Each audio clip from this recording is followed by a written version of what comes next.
I know it comes for you.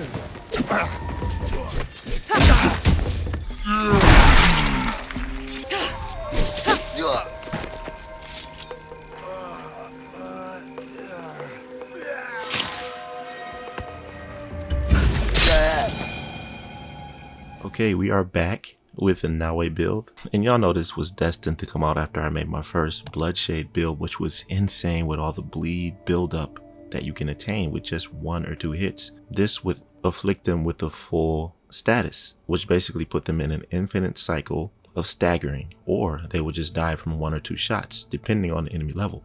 The point is, I had to build on that, and a few things that I found out about the build that I can evolve it to turned into this. I call this build Hemotoxin, simply because I've added the ability to afflict bleed and poison simultaneously. With other damage stacking abilities, along with some more cool tricks and perks, this build has been classed as S tier. And I'm about to tell you exactly why, so let's get right into it. Firstly, if you notice on the build, almost all of my gear is non-legendary. That's for a reason. There's a trinket with an engraving that has been classed as meta. It's called Oni's Fury. It basically gives you 15% damage per all non-legendary gear equipped. So I ended up putting that trinket's engraving on an epic piece. It's called the Wrath of Oni, and it doesn't have to be this exactly. You could use any other epic trinket and just slot in the legendary engraving. Then, depending on how many pieces of epic gear you have, it'll give you 15%. So right here, I have 15, 30, 45, 60. Now, I don't know if this applies to the horse,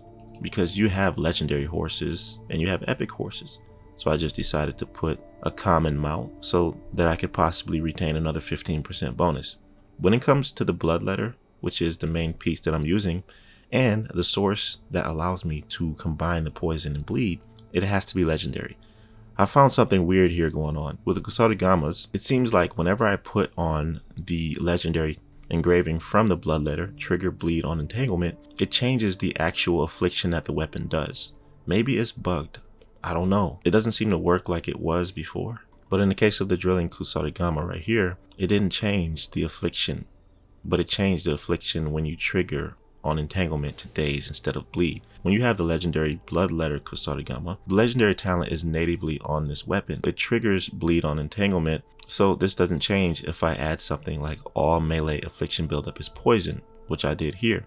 This effectively gives me both of the afflictions at the same time when I trigger on entanglement. Boy, when I tell you, that damage is insane, it's crazy. So usually with higher level enemies, it takes them to have health or less than that. And the reason why this is so devastating is because once it entangles and once that poison afflicts, after you build up the bleed all the way, which is instant for the first entanglement, while the poison is dealing damage autonomously to the enemy, you see that bleed building up again. And with the 600% affliction buildup with posture attacks, the famous afflictions that you need to get for builds like this, it makes the build up even more. But when I'm fighting enemies that are my level, I pretty much one-shot them with the 𝐒𝐚𝐳𝐽𝐻.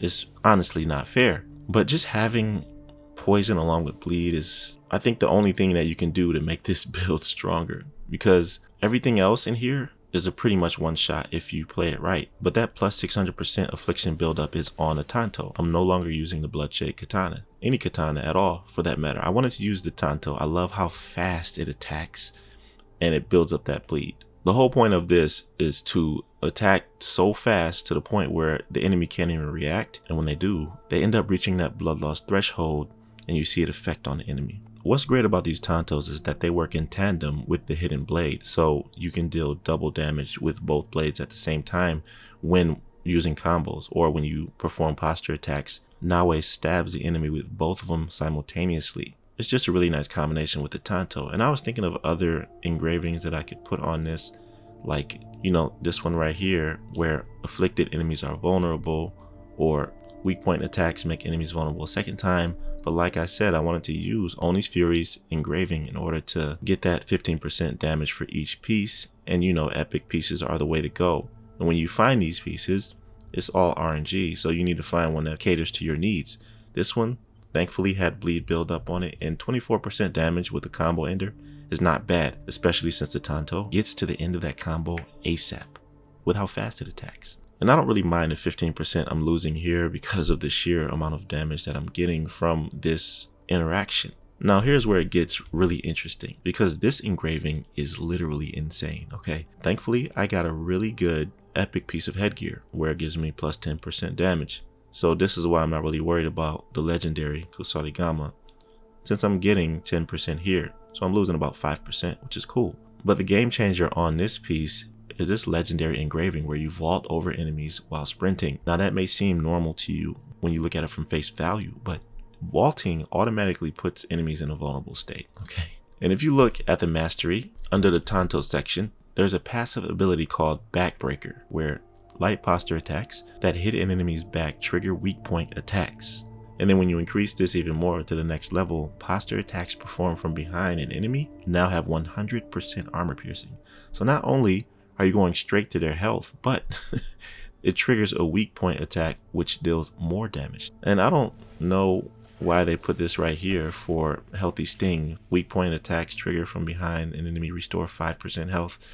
That doesn't really do anything for me, okay? I want more damage. But anyway, anytime that I do this on an enemy after vaulting over them, it's pretty much a one-hit kill because of the damage that I'm dealing. You see, the plus 600% affliction buildup I got was with posture attacks. I didn't want to do it while enemies are vulnerable because I'm not using 𝐿𝐻𝐸𝐴𝐻 Revenge where afflicted enemies are vulnerable. Otherwise, I'd be using this combination. But this is more so a stick and move because the Tanto doesn't really deal as much base damage as you would think. What I'm focusing on here mostly is posture attacks and building up the bleed as fast as I can. Also combining it with the Bloodletter, using bleed and affliction at the same time. And of course, I have this epic light armor called Hibiki's armor. I got this from a path when I ended up getting the Zephyr long katana for Yasuke. It came with this piece. You can get any epic gear you want depending on how you farm. Some consider it a cheap method. Before opening any chest or before killing elite enemies, make sure you save. And then if you don't get the desired piece that you want, then just reload that same area, open up the chest, or kill that elite enemy, and you can get whatever you want. I didn't do that with this, and I don't really care as much. I mean, if this game had PvP and it was a lot more sweaty, then I'd go through leaps and bounds to make the builds that I want exactly. But since I'm going against NPCs, it doesn't really matter as much because the game isn't that difficult to do that and focus on that for me. But of course, I added the legendary engraving that spreads affliction buildup on enemy kill. This is perfect for any situation. Most of the time you're going to be surrounded by enemies, especially if you decide to go in and fight in a non-stealth way, which I like to do, especially with Yasuke. This works perfectly.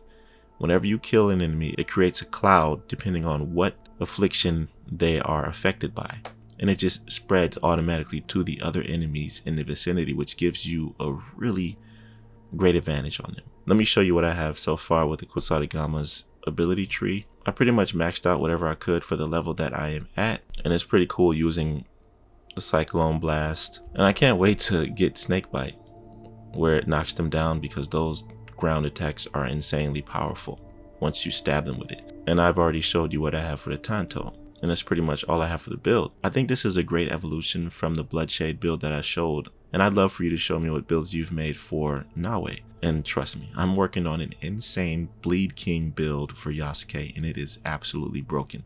I honestly think that Yasuke's bleed build is better than Naoe's. That is crazy, and I can't wait to show you. But that'll do it for this one. Let me know what you think about it in the comment section below, and I appreciate you stopping by and watching to the end. If this helped you out in any way, I'd appreciate a like on the video, and don't hesitate to subscribe to my channel if you're new. I'll see you in the next one, fam. Be right out.